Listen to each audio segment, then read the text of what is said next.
নতুন তাই না? আরে নতুন মানে তো আমাকে মেহমান, আর মেহমানের মেহমানদারি কিভাবে করতে হয় আমার খুব ভালো করে জানা আছে।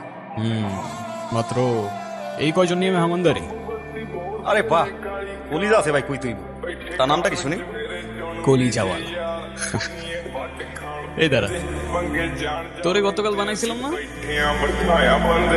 হ্যাঁ, এর মধ্যে হিসাব নিতে চলে আসছোস? আরে ভাই, হিসাব নিকাশ ছাড়া আজকে অনেক কিছু দিব আপনার, যা কল্পনাও করতে পারবেন না। ফ্রিতে দেবো আজকে, ফ্রিতে। ছোট ভাই, তোর বাপ কি তোর পেছনে ভান্ডার দিয়ে যেতেছে নাকি?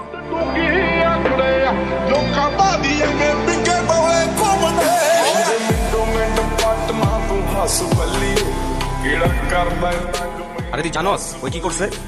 ও বাইরে থেকে আয়া রকির গায়ে হাত দিছে। আর তুই এখানে কি করস? যা এখান থেকে, যা যা। আচ্ছা, গেলে কি করবি? তাই না, নেক্সট কোশ্চেন, না গেলে কি করবি? বুঝলাম না, তুই ওর সাইড নিয়ে আমাদের সাথে তর্ক করতেছিস? আরে বাঘ তো বাঘের সাইডে নেবে না, এটা জঙ্গলেরই নিয়ম।